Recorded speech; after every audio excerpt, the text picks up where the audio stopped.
जय महाराष्ट्र. आज सर्वप्रथम तुम्ही सर्वजण इथे आलात. खूप अत्यंत छोट्याशा अशा तुमच्या फोन कॉलद्वारे तुम्हाला बोलवलं आणि तुम्ही जो इथं आलात, तर मी तुमच्या सर्वांचे पहिले अभिनंदन करतो. आणि ही जी पत्रकार परिषद आहे, तर आंबेगाव तालुक्यामध्ये आपण एक 8 दिवसापूर्वी जो काही दूध भेसळीविरुद्ध जो काय मोर्चा केला, सर्वपक्षीय जो काय एक प्रकारचा एल्गार चालू केला, तर त्यानंतर तालुक्यामध्ये बऱ्याचशा पत्रकार परिषद घेतल्या गेल्या झाल्या. काही लोकांना आमची जी काही भूमिका आहे ती थोडीशी पुसर वाटली, म्हणून मला बऱ्याचशा पत्रकाराचा फोन आला की भाऊ, सगळ्यांनी पत्रकार परिषद घेतली पण तुम्ही का घेत नाही. तर मी त्यांना सांगितलं की बाबा, आमचा जो मुद्दा होता, आमचा मुद्दा हा प्रखर होता, ठळक होता आणि एकच होता की ह्या भेसळखोरांना शिक्षा झाली पाहिजे, यांच्यावर कारवाई झाल्या पाहिजेत, यांच्यावरती अत्यंत कडक अशी कारवाई झाली पाहिजे. आणि तो मुद्दा आम्ही मांडला. पण तो मुद्दा मांडल्यानंतरही कुठेतरी पत्रकार बांधवांना बरेचसे असे प्रश्न आहेत की ते त्यांना आम्हाला विचारायचे आहेत. अशा मागणी खातर मग आपण ही पत्रकार परिषद आज ठेवली आहे. तर आता आपण या पत्रकार परिषदेला सुरुवात करूया. दूध भेसळीचं आंदोलन झालं, तुम्ही केलेली भाषणं, ते म्हणाले आमच्याकडे पुरावे आहेत, आकाचा आका, अशी पण चर्चा झाली. तुमच्याकडे अपडेट काय आहे? आका सापडला का? सध्या तरी परवा दिवशीच आम्ही FDAच्या कार्यालयात माहिती घेतली, तर त्यांचं म्हणणं आहे की सखोल अशी चौकशी चालू आहे. आपल्या तालुक्यातील एका मोठ्या डेअरीवरती 2-3 छोट्या डेअरीवरती त्यांची कारवाई वजा त्यांची पाहणी झाली आहे 6-7 दिवसाचा. त्याचा अहवाल ते तयार करत आहेत आणि त्यांच्या बँकिंगमधले जे काही पुरावे असतील त्याची ती पडताळणी करत आहेत. ते पडताळणी केल्यानंतर त्यांना त्यात जेव्हा सत्यता सापडेल तेव्हा ते म्हटले की आम्ही तुम्हाला पूर्ण पुराव्यानिशी सादर करू.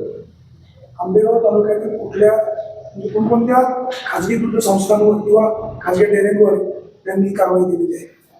त्यांनी नाव सांगायला टाळले, कारण त्यांनी म्हणतात की जोपर्यंत आम्ही तुम्हाला अहवाल देत नाही तोपर्यंत एखाद्या खाजगी डेअरीचं नाव घेऊन त्या डेअरीला बदनाम करणं चांगलं नाही आहे, म्हणून आम्ही सुद्धा त्यांचे नाव घेऊ शकत नाही. देवदत्त निकम असं म्हणाले होते की हा भ्रष्टाचाराचा पोवलरन काढला पाहिजे. पोवलरनबद्दल काही सांगू शकत? देवदत्त निकमांचा विषय त्यांचा पर्सनल आहे, कारण की माझा हा विषय फक्त तुम्ही पण होता. सांगतो ना मी. देवदत्त निकमांचा विषय त्यांचा पर्सनल आहे, कारण की आमचं आंदोलन हे फक्त दूध भेसळीपुरतं आहे.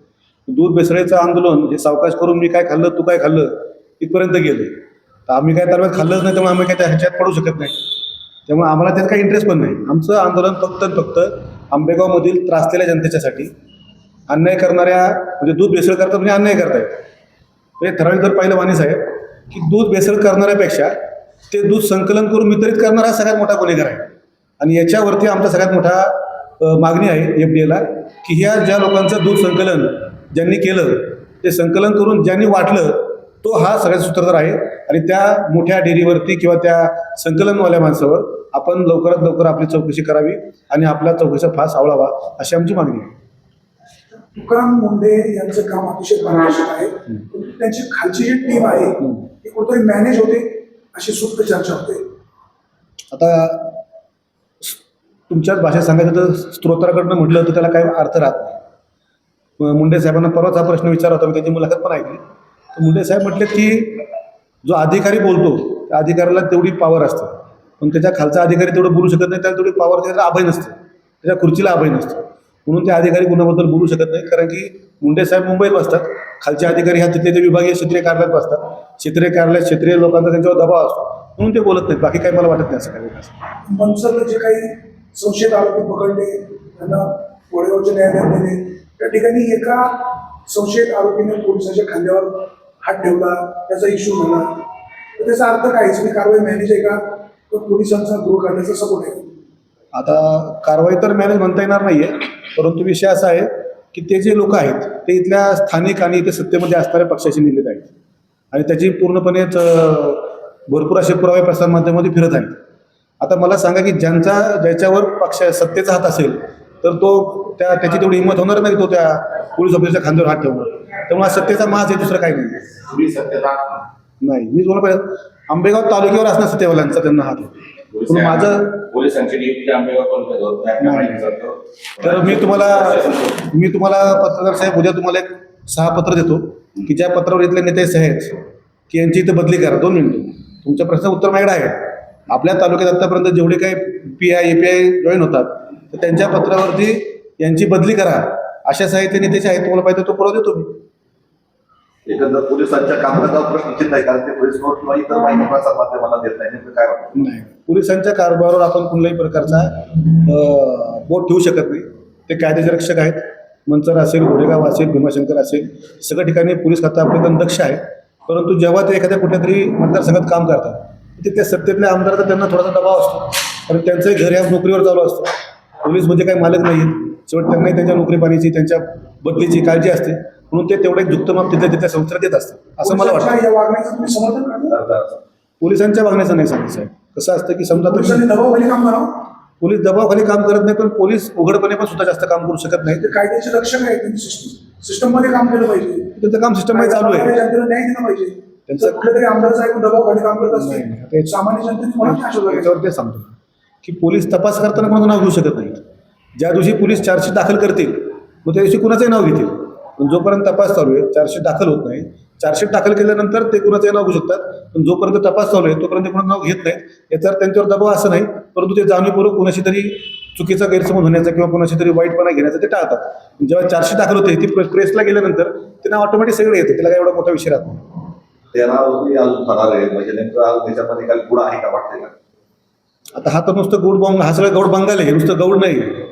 आणि पोलिसांना खुनातले आरोपी सापडतात, पण दूध भेसळीचे आरोपी सापडत नाहीत.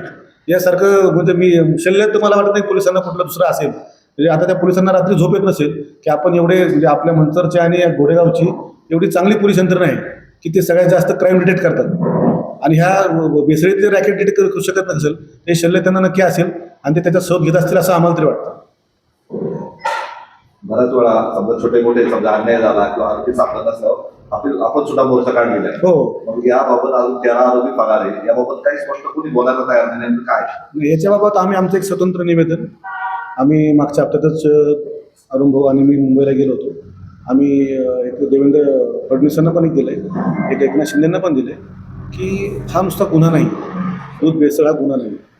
दूध भेसळ हे आपल्या भविष्यातील आपल्या पिढीला समूळपणे नष्ट करण्याचं एक मोठं षडयंत्र आहे. म्हणजे दूध भेसळ हा छोटा गुन्हा नाही, आपल्या पुढच्या पिढीला मानसिक आणि आरोग्य म्हणजे आरोग्य दिशाच्या हिशोबाने पूर्णपणे बर्बाद करते षडयंत्र आहे. आणि हे षडयंत्र करणाऱ्या ह्या माणसाला सहजासहज तरी आम्ही माफ करणार नाही.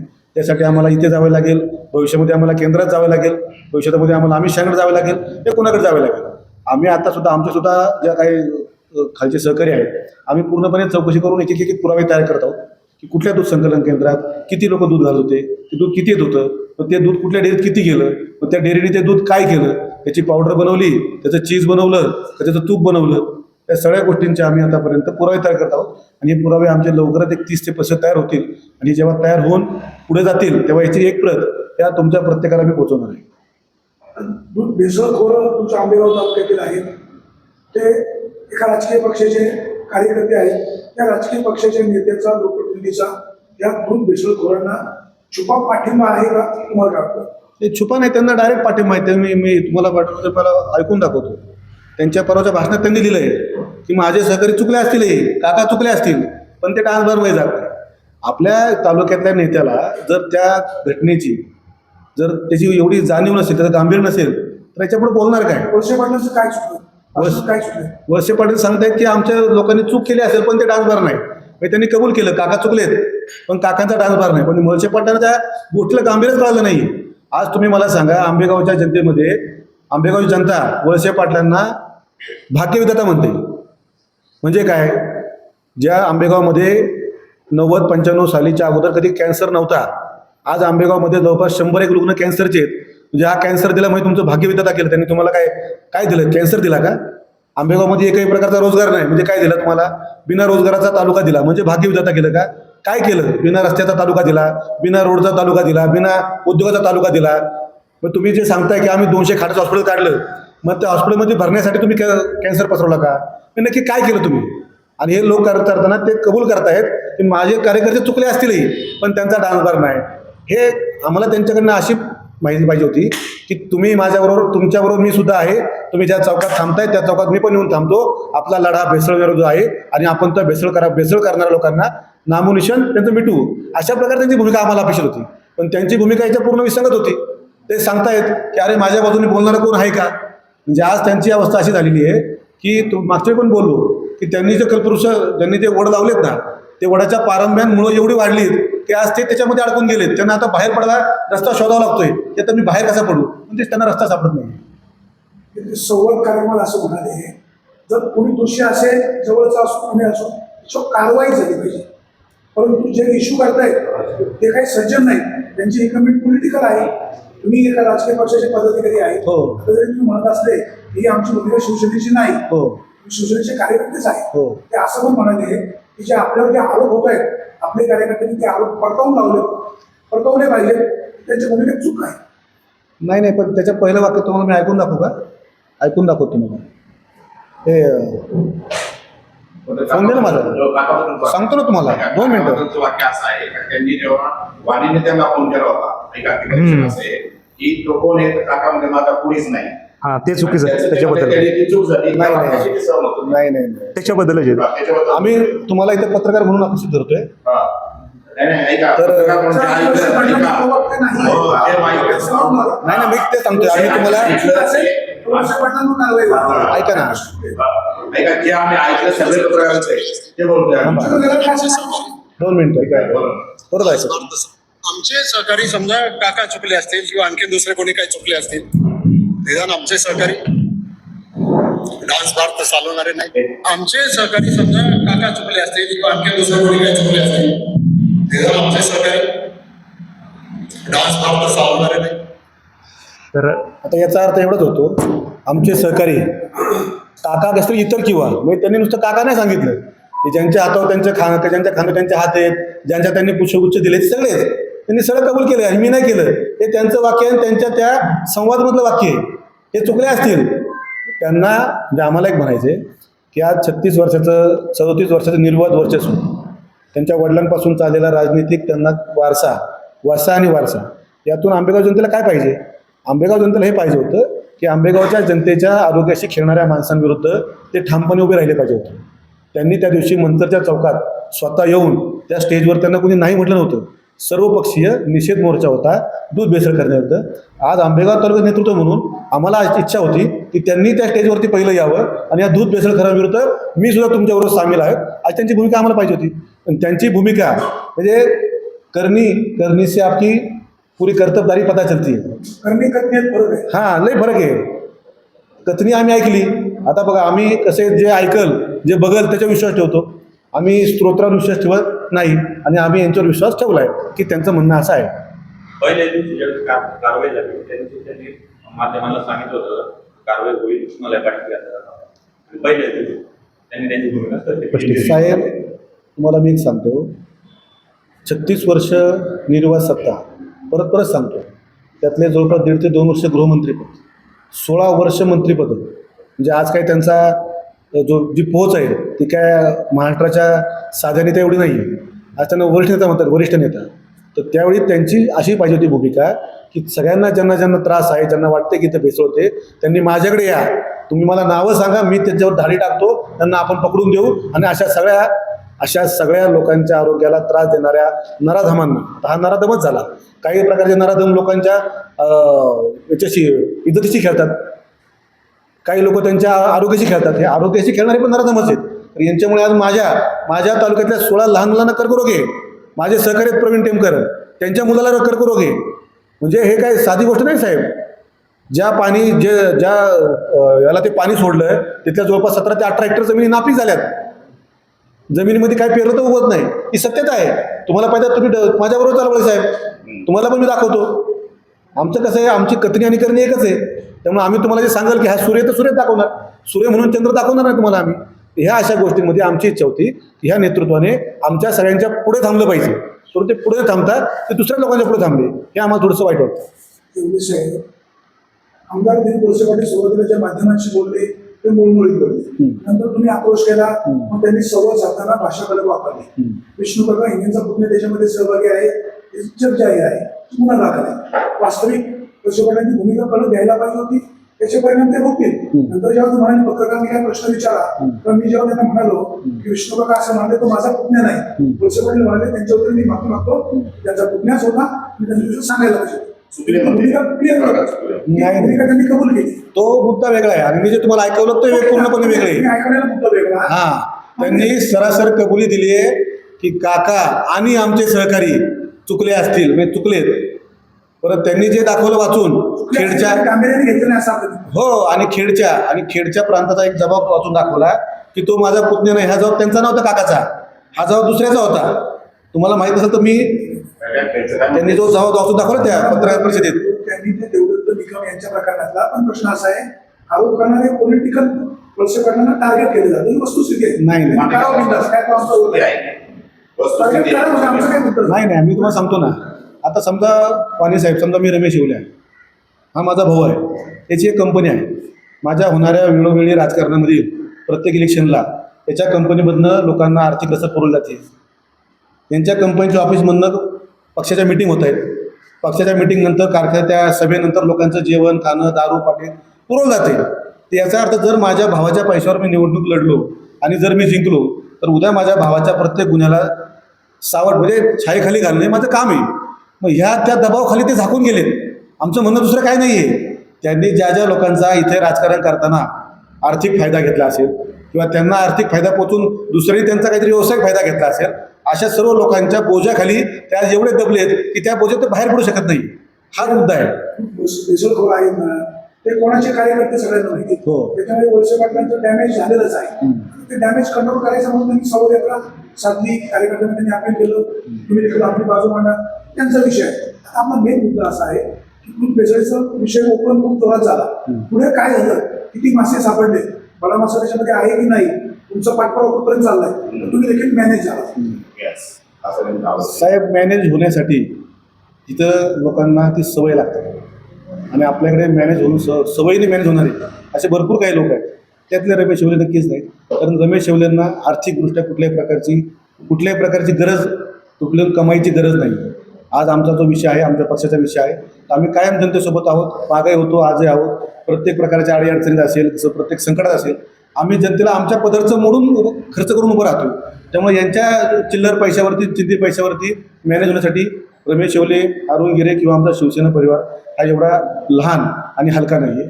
दुसरी गोष्ट की त्याचा पाठपुरावा करण्यासाठी आम्हाला ज्या काही आमच्या तपासात गोष्टी आढळतात त्या आम्ही तुरंत सीलबंद करून FDAच्या ऑफिसमध्ये जाऊन देतोय, त्यांना पत्र देतोय, त्यांच्या रिसीट घेतोय त्या प्रत्येक गोष्टीच्या. जे 13 संकलन केंद्र पकडली त्यांचं मी 2 वर्षाचा, तुम्हाला म्हणून सांगतो वळसे पाटील साहेब, मी त्यांचा 2 वर्षाचा हे काढला, स्टेटमेंट काढले. त्या स्टेटमेंटमध्ये त्यांनी कुणाला दूध दिलं, त्यांना पैसे कुणाकडनं आले ते खरं काढले. बरं, ते काढताना आता माझ्याकडे काय चालू आहे की एवढ्या लोकांना 2 वर्ष लक्षात नाही राहत, पण 3 महिने लक्षात येईल की त्या संकलन केंद्रात गेल्या 3 महिन्याच्या शेतकऱ्यांनी दूध घातलं, त्यांनी किती घातलं होतं. मग जर यांनी 1000 लिटर घातलं तर यांनी 5000 पोचवलं कसं. आता आमचा तपास इथपर्यंत चालू आहे. जसा जसा आमचा तपास होतोय तसं आम्ही देखील सहकार्य करतोय. तुम्हाला जरी काय कळालं तुम्ही आमच्यापर्यंत लिफाफात कळवा, ते डायरेक्ट FDAपर्यंत पोहोचायचं तरी आमची. सहकारी संस्थांच्या राजकारणावर राज्याचं पण सरकार ठरलेलं आहे. हो. एक मदत घेते. हो. तुम्ही सुद्धा सत्तेमध्ये आहात. हो. राष्ट्रवादी काँग्रेस सत्तेत आहे, भाजप या सगळ्यांचे तुकडे घेऊन सत्तेमध्ये आहे. बरोबर. मग हे सगळे भेसळखोर सत्तेमध्ये आहेत. हे भेसळखोर, त्या भेसळखोरांचा शोध लावतील का नक्की? हे नक्कीच नाही. कसं असतं, राजकारणामध्ये पैसा गरजेचा आहे, याच्यात काही वाद नाही. पण तो पैसा कुठल्या मार्गाने कमवलेला गरजेचा आहे याच्यावरती तत्व ठरलेले असतात. तर शिवसेना म्हणून मी 100% सांगू शकतो की शिवसेना पक्षाचे तत्व हे कधी गरीब दिनदुबळ्या लोकांच्या पैशातून, कुठल्या प्रकारच्या अन्न भेसळीतून, ड्रग्ज सप्लायमधून, दारू भेसळीतून येणाऱ्या पैशाची शिवसेना, कारण बाळासाहेब ठाकरेंच्या विचारांशी संलग्न असलेली शिवसेना आहे, त्यांच्या विचारांवर आधारित शिवसेना आहे. की अशा प्रकारच्या कुठल्याही पैशावरती जिवंत राहणारी सेना नाही. त्यासाठी आमचं नेतृत्व असेल, शिवसेना असेल, कधी अशा प्रकारच्या लोकांना बिलकुल देखील थारा देणार नाही. या 26 पैकी 13 आरोपी पोलिसांना सापडत नाही. तुम्ही पोलीस स्टेशनला मोर्चा का काढत नाही, जाब का विचारत नाही, त्याचा अर्थ लोकांनी काय घ्यायचा. कसं आहे, पोलीस चौकीच्या वेळी मागच्या वेळी अरुण भाऊंनी फोन लावला होता, तेव्हा त्यांनी सांगितलं की आमचा तपास चालू आहे, आम्ही ट्रॅप लावलेला आहे, आम्हाला 10 ते 12 दिवस लागतील. आता 8च दिवस झालेत, अजून 4 दिवस बाकी आहेत. अजून 4 दिवसामध्ये जर त्यांनी सांगितल्याप्रमाणे त्यांना ते लोक भेटले नाहीत तर मग आम्ही नक्कीच त्यांच्यावरती नुसता दबाव नाही तर कारवाई होईल इथपर्यंतची आमची तयारी आहे. त्यानंतरच्या प्रश्नांना अरुण भाऊ उत्तर देतील. गिरे साहेब, तुम्ही वळसे साहेबांचं अनेक वर्ष काम केलेलं आहे. वळसे साहेबांचं संवाद कार्यक्रमात तुम्ही त्यांचं भाषण पण ऐकलेलं आहे. अनेक तुकडे बाहेर मार्केटमध्ये जाऊन असे वेगवेगळे पॉलिटिकल निघतात, चुकते चुकांचे बरोबर ते बरोबर. त्यांच्या संवाद मिळाला कसं पाहता आणि खूप भेसळीचं जे आंदोलन झालं त्याच्या पुढे मात्र सगळं शांत झालं. नाही, आपल्या सगळ्यांसाठी माझा नमस्कार असेल. साधारणपणे महिना दीड महिन्यापासून आंबेगाव तालुक्यामध्ये भेसळचं जेव्हा FDIला तुकारामजी मुंडे साहेब आले आणि लोकांच्या आशा पल्लवित झाल्या, ज्या अनेक लोकांना कळत होतं, माहीत होतं भेसळ आणि परिसरामध्ये खूप मोठ्या प्रमाणात आहे. दुधात भेसळ आहे, अन्य पदार्थात भेसळ आहे, पण त्याच्यावर काम करताना ठोस असं अधिकाऱ्यांकडून पाऊल उचललं जात नव्हतं. पारदर्शक अधिकारी म्हणून किंवा एक कर्तबगार अधिकारी म्हणून तुकाराम मुंडे यांची प्रतिमा निश्चितपणे उजवी होती. आणि जेव्हा ते 25 बदल्या होऊन 26व्या बदलीचा चार्ज त्यांनी FDIला घेतला, त्यावेळेस निश्चितपणे लोकांच्या, सर्वसामान्य माणसाच्या मनामध्ये एक आशेचा किरण उभा राहिला. आता याच्यातून काहीतरी घडेल आणि भेसळ आणि हे सगळे दुष्कृत्य निदर्शनास येतील अशी भावना सामान्य माणसाच्या मनामध्ये निर्माण झाली. आणि तुम्ही चित्र पाहिलं, जर कदाचित भेसळचं प्रकरण ज्या परिसरामध्ये आलं नसतं तर आंबेगावला हा उद्रेक होण्याचं काही कारण नव्हतं. आंबेगावला मोठ्या प्रमाणात काम करणाऱ्या 2 डेऱ्या नक्की आहेत, छोट्या छोट्या डेऱ्या त्याच्यामध्ये आहेत, पण काही ना काही घडलं, काही ना काही घडत आहे हे जेव्हा चित्र उभं राहिलं त्यावेळेस प्रत्येकाच्या मनामध्ये संशयाची सुई वावरत होती. आणि त्याच काळामध्ये काही चित्र पुढं आली, त्याचे मुख्य आरोपी पुढं आले, अनेक आरोपी तालुक्याशी संलग्न राहिले, गावागावाशी संलग्न राहिले. त्यावेळेस प्रत्येकाच्या मनामध्ये एक भावना आली की हे जर आरोपी या दुधाच्या भेसळशी संलग्न आहेत तर ते आमच्या परिसरात आहेत, तर त्याच्या संदर्भात पूर्ण चौकशी झाली पाहिजे. म्हणून सर्वपक्षीय भूमिका घेतली गेली, भूमिका मांडली. त्याच्यानंतरचा तुम्ही सांगितल्याप्रमाणे अपेक्षा अशी होती की सगळ्या पक्षांचं चित्र ज्यावेळेस उभं राहिलं त्यावेळेस मी माझ्या भाषणामध्ये मंचाला सांगितलं होतं की तालुक्याचे आमदार म्हणून वळसे पाटलांनी इथे येऊन भूमिका मांडली आणि किंवा आपल्या पक्षाचे प्रतिनिधी पाठवले आणि या आंदोलनात सहभागी झाले तर तालुक्यामध्ये एक चित्र उभं राहील. आणि याच्यामध्ये राजकीय हेतू कोणाच्या डोळ्यात येईल असं वाटलं नव्हतं. पण मुळात ह्या सगळ्या प्रक्रियेपासून जाणीवपूर्वक वळसे पाटील दूर राहिले. त्यांच्या डोक्यात कायम असं होतं का हे राजकीय प्रकरण झालं पाहिजे आणि त्याचा अर्ध्या लोकांचा फायदा घेऊन ही भेसळ प्रकरणामध्ये आम्ही कोणी नाही असं सांगण्याचा त्यांचा प्रयत्न राहिला. तुम्ही वळसे पाटलांच्या सोबत अनेक वर्ष काम केलेलं आहे. तुम्ही भेसळ ही पक्ष बदलल्यानंतर सुरू झाली, त्या अगोदर कामाबाई नाही, बघा मी अगदी क्लिअर कट मागच्या वेळेस पण सांगितलं, प्रत्येकाच्या राजकीय आयुष्यामध्ये मी 25 वर्ष वळसे पाटलांच्या बरोबर काम केलं. साधारणपणे 90 सालापासून आम्ही काम करत असताना 2000 सालापर्यंत आम्हाला असं चित्र दिसत होतं. काही तर डेऱ्यांचं प्रमाण खूप मोठं नव्हतं. 92-95ला एक सहकार क्षेत्रातून प्रायव्हेट सेक्शनमध्ये ज्यावेळेस आंबेगाव तालुका आला, पराग नावानं डेअरी सुरू झाली आणि त्या काळामध्ये आम्हाला आमच्या नेतृत्व जे बोलत होतं की आपला दुहेरी प्रगती जर व्हायची असेल तर तयार झालेलं 100% दूध मार्केटला गेलं पाहिजे आणि शेतकऱ्यांना त्याचे पैसे मिळाले पाहिजे ही भावना त्या काळात होती. सहकारापासून कोणी दूर जायला तयार नव्हतं त्या काळात, अशी परिस्थिती होती. सगळ्यात पहिली डेअरी चालू झाल्यानंतर माझ्या स्वतःच्या गणेश सहकारी दूध संस्थेचं दूध मी देवेंद्र शेठ शाह यांच्या परागला घातलं आणि त्यावेळी अनेक कार्यकर्ते म्हणून त्या पक्षाचा एक प्रमुख कार्यकर्ता त्याच्यामध्ये आहे तर त्याला मदत करणं ही गरजेची बाब होती. वळसे पाटलांच्या बरोबर होतं हे मी कधी नाकारलं नाही. त्यावेळेस होतो तेव्हाही नाकारलं नाही, आजही आहे जवळपास होतो तेव्हाही नाकारलं नाही. त्यांच्या सोबत असलं म्हणजे या कृत्याला समर्थन देणं असं होत नाही. बिगर विश्वासाने निवडून दिलं नाही तर तुमची जबाबदारी, आमची जबाबदारी तुमच्या खांद्यावर होती. तुम्ही ती भूमिका घेऊन लोकांना आज जर तोच आरोपी पकडला जातोय तर त्याच्यावर कठोर कारवाई केली असती तर याला राजकीय स्वरूप कधी आलं नसतं, राजकारणाचा संदिग्ध जवळीक सुद्धा आली नसती. आज तुम्ही मात्र वारंवार सांगताय का मुद्द्याला आलं तर माझ्यावर खूप मोठं राजकीय आक्रमण झाले. तुम्ही कधीपासून घाबरायला लागले राजकीय आक्रमणाला आणि कशासाठी घाबरताय राजकीय आक्रमणाला? आमची भूमिका आजही तुम्हाला स्पष्टपणाने आहे की जे लोक याच्याशी संमित असतील तुम्ही निपक्षपातीपणानं, पोलीस यंत्रणा तुमच्या आदेशात चालते, परिसरातले अधिकारी लोक तुमच्या संलग्न आहेत, राज्याचे मंत्री म्हणून तुम्ही दीर्घकाळ राहिलेले आहेत, तुम्ही स्पष्ट आदेश करा आणि याच्यावर पारदर्शक चौकशी व्हावी. दूध दूध आणि दुधात पाणी ते पाणी असं वेगळं पण त्याच्यामध्ये झालं तर तुम्हाला निश्चितपणे संशय तुमच्यावर लोकांना घेण्याचं कारण नाही. पण तुम्ही ही भूमिका घेत नाही. पुन्हा सावरासावरीच्या उत्तरामध्ये वेगळंच काही व्यक्तिगत टीका टिप्पणीपर्यंत जात आहे.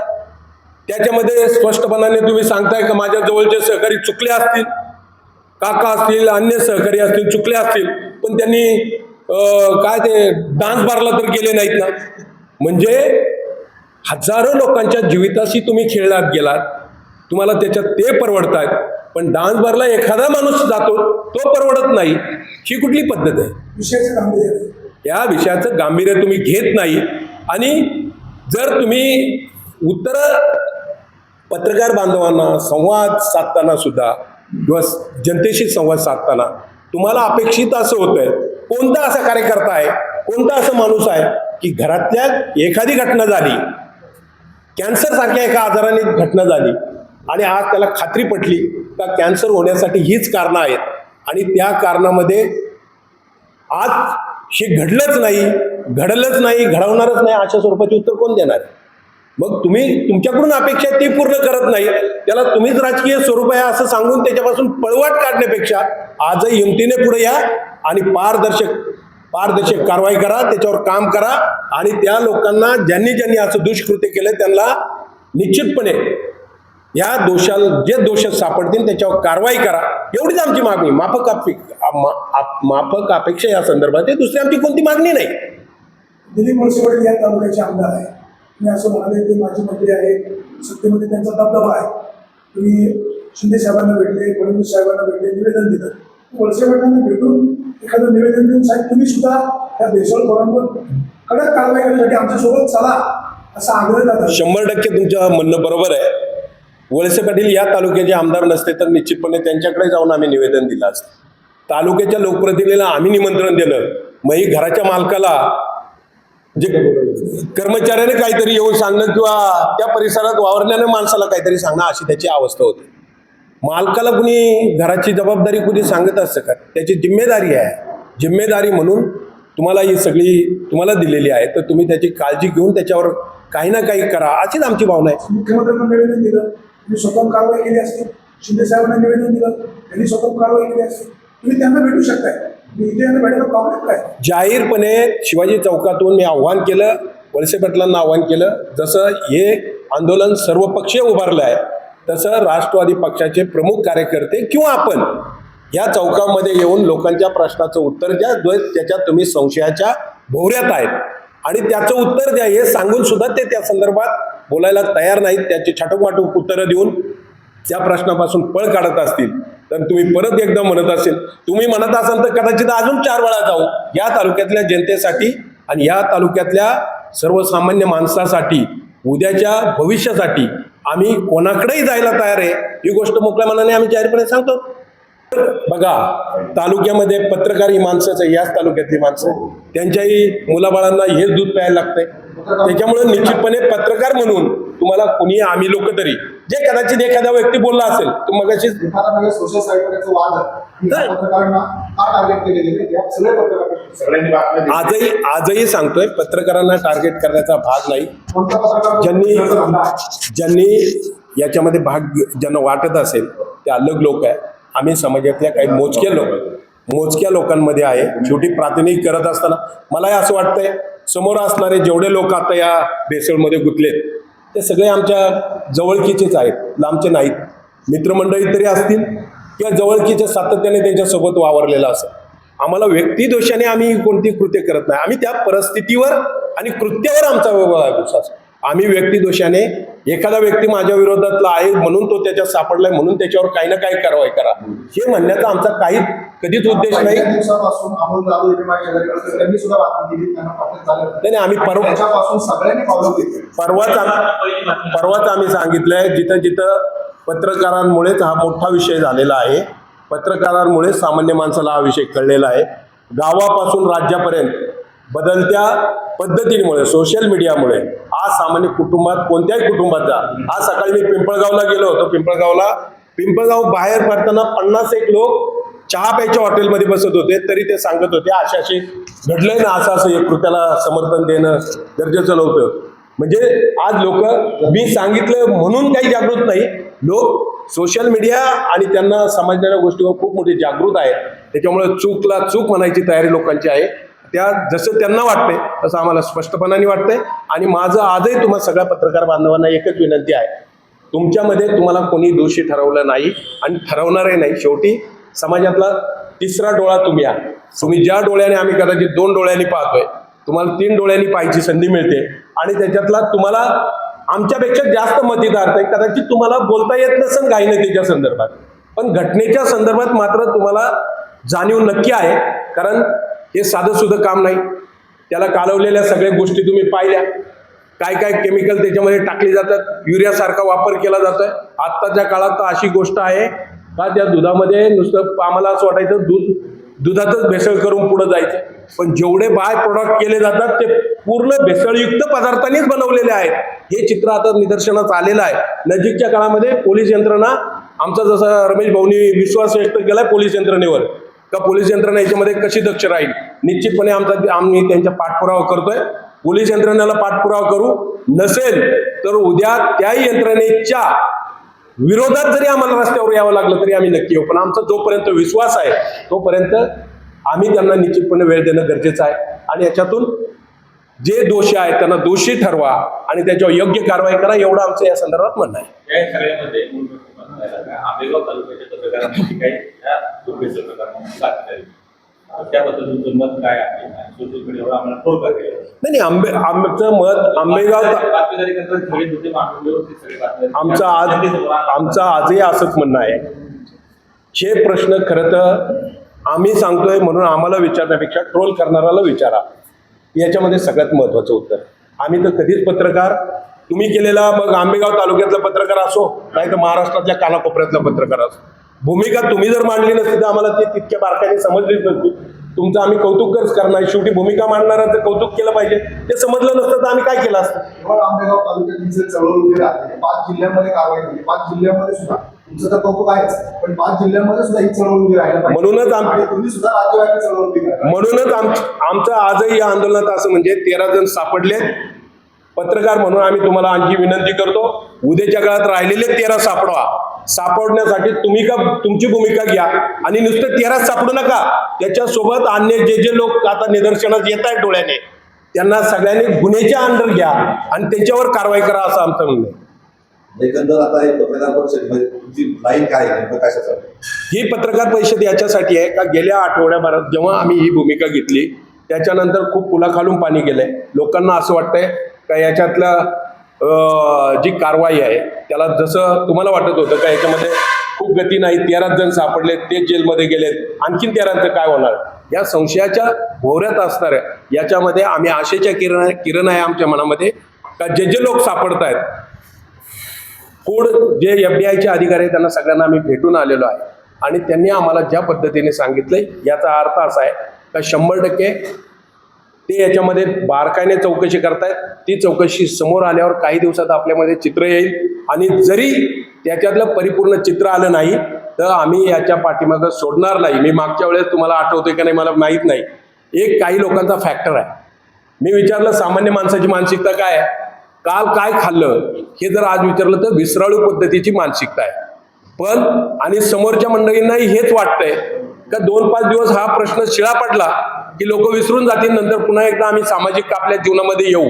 पण आम्ही तुम्हाला सामाजिक जीवनाच्या येण्या अगोदर जाहीरपणे सांगतो, तुम्ही दोषी असाल तर निश्चितपणे प्रायचित्त घ्या आणि त्याच्यावर काम करा. प्रायचित्त घ्या आणि तुम्ही निश्चितपणे कुठे यायचं तिथं. आम्ही लोकांना आणि समाजाला या प्रश्नाच्या संदर्भात विसर पडून देणार नाही. कारण कॅन्सरग्रस्त माणूस हा सांगून कोणाच्या कुटुंबात जन्माला येत नाही. आज प्रत्येकाच्या तपासून पहा, 100-200 सांगितलंय. माझ्या परिसरात तर मी माझ्या सख्या 2 बहिणी ह्या कॅन्सरने गेलेल्या आहेत. त्यामुळे कॅन्सरला निमंत्रण देणाऱ्या कोणत्या माणसाला सोडू नये अशी माझी भावना आहे. एकंदर तुम्ही आता एकत्रितपणे आंदोलन केलं पाहिजे. नंतर नाही असं आहे, ही पत्रकार परिषद मुळातच आम्ही सांगितलंय का गेल्या काही दिवसामध्ये वळसे पाटलांनी खुलासा करण्यासाठी किंवा संवाद साधण्यासाठी जी काही भूमिका मांडली, आम्हाला वाटत होतं ते भूमिका मांडतील. त्यांनी भूमिका मांडली व्यक्तिगत टीका टिप्पणीमध्ये, ते त्यांच्या व्यक्तिगत टीका टिप्पणीमध्ये गेले. त्यांनी त्यांची व्यक्तिगत टीका टिप्पणी असल्यामुळं त्यांनी त्यांची पत्रकार परिषद घेतली. आमच्यावर टीका टिप्पणीपेक्षा आम्हाला प्रश्नाचं गांभीर्य आहे. आम्हाला याच्या शोध मोहिमेत जायचंय. आम्हाला ही शोध मोहीम होईल जोपर्यंत पूर्ण होत नाही तोपर्यंत आम्ही थंड बसणार नाही हे सांगण्यासाठी आजची पत्रकार परिषद. हो, तुमच्यासाठी प्रश्न आहे. तुम्ही मगाशी म्हणले आम्ही दूध भेसळ संदर्भात तालुक्यात शोध घेतोय. तर मग दूध भेसळीचा आका सापडलाय का तुम्हाला? तर मला सांगतो आका आहे ना, हा आकाचं काम एकच आहे की तुम्ही करा भेसळ, त्यातलं मलाई मला द्या, तुम्ही खा आणि मी खातो. अशा प्रकारे सर्व यंत्रणा आपल्या तालुक्यात चालू आहे. आणि ती चालू असताना ते सापडायचं काम कसं आहे माहिती आहे का, की त्याची मुळं सापडली. आता आम्ही मुळं शोधतो. मुळं सापडल्यानंतर खोडं ऑटोमॅटिक सापडणार आहे. आता आम्ही मुळांच्या बरोबर पाठी लागत लागत लागत खोडापर्यंत पोहोचतो. एक 4 ते 5 दिवसात त्या खोडापर्यंतची पूर्ण इत्यंभूत माहिती आम्हाला मिळेल. ती मिळाली का त्याचं सीलबंद पाकिट फॉरेन्सिकसाठी मी देणार. फॉरेन्सिकमध्ये त्याची ऑथेंटिकिटी आली की हे 100% तुम्ही जे शोधलंय ते ऑथेंटिकेट आहे. ऑथेंटिक आलं हे सगळं तुम्हाला मी कॉपी देणार आणि मग तुम्हीच तुमचा आका त्या कागदावर बघणार तो आका कोण आहे. काही ज्या पद्धतीने सांगितलं का 2024 पासून आंध्रप्रदेश सगळं चालू आहे ते भेसळ प्रकरण, बरोबर. मग तुम्ही ज्यावेळेस त्यांच्या 2024 नाही, जेव्हा पहिला गुन्हा या तालुक्यामध्ये भेसळ दुधाचा झाला त्यावेळेसपासून याच्यामध्ये निश्चितपणे काही ना काही होत आहे. हे सगळं तपासण्याची यंत्रणा, स्वतंत्र यंत्रणा, FDI खातं एवढं पारदर्शक नव्हतं. ते आज तुकाराम मुंडे आल्याने ते चेंज झालेलं आहे. लोकांची विश्वासार्हता वाढलेली आहे. ही व्यक्ती सापेक्ष विश्वासार्हता आहे. ही आजही पूर्ण FDIवर कोणाचा भरोसा आहे असं नाही. मला पाहतोय काही डेऱ्यांमध्ये वरतून लॉक केल्यात, पण रात्री 10-11 वाजता त्याच्यामध्ये आजही डेअरीमध्ये दुधाचं कलेक्शन करताय. साईडने चाललंय. बॅक साईडनी डेअरी चालवताय. ती वस्तुस्थिती आहे. हो आंबेगाव चालू आहे ही माहिती आम्ही समोरच्यांना देतोय. दिली आम्ही काल. दिली आहे काल शिलबन पाकिटात दिली आहे. शिंगव्यामध्ये एक डेअरी आहे, तिने 2-3 दिवस रात्री 10 नंतर कलेक्शन केलं. त्याचे मी फोटो आणि ते सगळं FDIला पाठवलं. तुमचं म्हणणं काय ते स्पष्ट त्यांचे सांगा. कार्यकर्ते जे तुम्ही आरोप करताय ना, नाही. त्यांचे कार्यकर्ते आम्ही- या सगळ्या भेसळ प्रकरणात म्हणजे तुमचं हे पण म्हणणं आहे की वळसे पाटलांचा संदीप तोडा कार्यकर्ता आहे. मग काय तुमचं म्हणणं स्पष्ट सांगा. एवढा कोणाचा कार्यकर्ता याच्यावर जाहीर आहे? नाही ते त्यांचं म्हणणं आहे की अरुण भाऊ मांडला बसवले वळसे पाटला बरोबर. तर अरुण भाऊनं सगळं माहित होतं का? त्यांना असं म्हणायचं कसं म्हणायचे? तुम्ही पूर्वी अगोदर एकत्र होता. हा. एकत्र असताना तुझं माझं सगळं व्यवस्थित ऍडजस्टमेंट. हा. आणि आता तुकाराम मुंडेंनी कारवाई केली. आता मात्र तुम्ही इश्यू क्रिएट करता. नाही आता ते सांगतो मला. तुकाराम मुंडेंनी कारवाई केली दूध भेसळाविरुद्ध. आमचा विरोध आहे दूध भेसळांना. भाऊ काम करत होते वळसे पाटलाविरुद्ध. मी पण केलं विधानसभेला काम त्यांचं. विधानसभेला जेव्हा त्यांच्या घरी आम्ही गेलो ते त्यांची मिसेस, त्यांची मुलगी, देवेंद्र शहा, आमचे बंधू असे बसले होते. साहेबांचे असे हात धरतच होते, पाय धरतच होते. आज ज्या माणसाने 35 वर्ष तालुक्याला दिलेत त्या माणसाला शेवटच्या वेळी जर कुठली अनुचित प्रकार घडला तर त्याला झेपणार नाही. आणि एक आपले वडीलधारा माणूस आहे अशा आशेने आम्ही पण त्यांना मदत केली ना. याचा अर्थ आम्ही पण भेसळी सामाले का नाही ना. जर आमचा कुठलाही माणूस, आमचा कुठलाही व्यक्ती त्या भेसळ करणाऱ्या कुठेतरी पार्टनरशिपमध्ये असेल, त्याच्याबरोबर रोज गाडीत फिरत असेल, त्याच्या पैसे रोज खात असेल, तर तुमचा हा प्रश्न नक्कीच तेवढाच हे होता का होता ठराविक म्हणजे मौल्यवान होता. पण हा तुम्ही जो प्रश्न विचारताय त्याच अपेक्षेने आम्ही आरोग्य प्रश्न केला होता की बाबा त्या तालुक्याचे ते आमदार आहे त्यांच्याबद्दल तुम्हाला असं आहे हो. कृषी असं तुम्ही म्हणताय. मग ही कारवाई कठोरपणे व्हावी. वळसे पाटील हे तुम्हाला निवेदन, तुम्ही पण आमच्या सोबत मुंबईला चाला असं त्यांना भेटून का सांगत नाही? आता ते ज्या दिवशी आंदोलन केलं संध्याकाळी त्यांनी सभा घेतली. दुसऱ्या दिवशी त्यांनी सांगितलं की मी 10 दिवस आरामाला बाहेर चालतो. त्यांच्या कार्यकर्त्यांना मी फोन केला. इव्हन देवेंद्र शहाला सुद्धा मी इथून फोन केला माझ्या ऑफिसमधून आंदोलन झाल्यानंतर. वळसे पाटलांना देखील फोन केला पण त्यांचा फोन त्यांनी घेतला नाही. कार्यकर्त्यांनी सांगितलं की साहेबांची तब्येत खराब असल्यामुळे साहेब आराम करण्यासाठी 10 दिवस गेले. आता ते आराम करण्यासाठी कुठल्या अज्ञात स्थळी गेलेत ते स्थळ मला माहीत नाही. तर असतं तर मग मी त्यांना तिथे निरोप द्यायला गेलो असतो. वळसे पाटलांना भेटून निवेदन देणार का? त्यांना निवेदन द्यायची गरज नाही आहे. त्यांनी आमच्यावर यायचे. आम्ही त्यांना फोन करून सांगणार की साहेब तुम्ही पण तुमचं एक पत्र तयार करा की ह्याच्यावरती FDIने भक्कम कारवाई करा. तुम्ही केंद्रात चाला. आम्ही आम्हाला आमच्या गाडीत घेऊन तुम्हाला जातो. आपण अमित शहाकडे जाऊ, मोदींकडे जाऊ. मोदींना ते सहन होणार नाही की ते दूध पिऊन जी लहान मुलं बच्चे आमच्या महिला भगिनी आज कॅन्सरची झुंज देत आहेत. ते मोदींना अमित शहानं स्वतः पण ते पचणार नाही. तर ते त्यांच्याकडे आपण जाऊ आणि तुम्ही आमदार म्हणून आमच्यावर चाला. आमच्या ह्या पूर्ण संघटनेचं निषेधाचं नेतृत्व तुम्ही करा. आमचं तर म्हणत तसं नेतृत्व ते आता करतायत. का सांगत नाही? तुम्ही एकनाथ शिंदे साहेबांना भेटता, ऍक्शन सांगितलं ना ते त्यांच्या कार्यकर्त्यांनी सांगितलं की ते अज्ञात स्थळी आरामाला गेले. ते अज्ञात स्थळ तुम्हाला माहीत नाही. तुम्ही ऐकून घ्या. फोन घेत नाही. नाही अज्ञात स्थळी आरामाला गेलेत. या सगळ्यांनी निकषावरून असं म्हणणं आहे का दिलीप वळसे पाटील हे जे भेसळखोर आहे त्यांना पाठीशी घालताय असं तुमचं म्हणणं आहे का या सगळ्या निकषातून? असं मी म्हणण्यापेक्षा त्यांनी सांगितलं की माझे कार्यकर्ते चुकले असतील हां. सोडून द्या. मी नाही सांगितलं, त्यांनी सांगितलं. सर्व पत्रकार बंधूंना नमस्कार. आज हा लढा अन्यायाविरुद्धचा लढा आहे. कुठल्या व्यक्तिगत व्यक्तीशी नाही आहे, इथल्या लोकप्रतिनिधीच्या याच्याशी नाही आहे. त्या दिवशी निर्भीडपणे सगळ्या कार्यकर्त्यांनी आमच्या मांडली, त्यांची भूमिका मांडली. प्रथम इथले लोकप्रतिनिधी वळसे साहेबांचं हे आलं पाहिजे, स्टेटमेंट असं आलं पाहिजे का ह्या अन्यायाविरुद्ध मी तुमच्याबरोबर आहे, तुम्ही लढा, मी तुम्हाला सहकार्य करतो. असं उत्तर न येता आज चुकला का, माझा कार्यकर्ता चुकला का, तो चुकला असेल, कोण इकडं जातं, कोणाच्या व्यक्तिगत याच्याशी जाण्यापेक्षा ह्या अन्यायाविरुद्ध त्यांनी आवाज उठवायला पाहिजे. मग अशी वाणीसाहेब म्हणले की तुम्ही मॅनेज होता का. इथलं सिंडिकेट असं आहे, या लोकप्रतिनिधींना असं वाटतं यांच्या विरोधात तुम्ही आवाज जर उठवला तर त्या व्यक्तीला दाबायचं कसं, त्या व्यक्तीचा आवाज दाबायचा कसा, हे पहिल्यापासून यांचे बगलबच्चे करत आलेले आहेत. आणि हा आवाज दाबणार नाही. आमच्या बंधूंनी, आमच्या नेत्यांनी जो अन्यायाविरुद्ध न्याय मागण्यासाठी जो लढा उभारला आहे त्याच्या पाठीशी आम्ही सर्व कार्यकर्ते आहोत.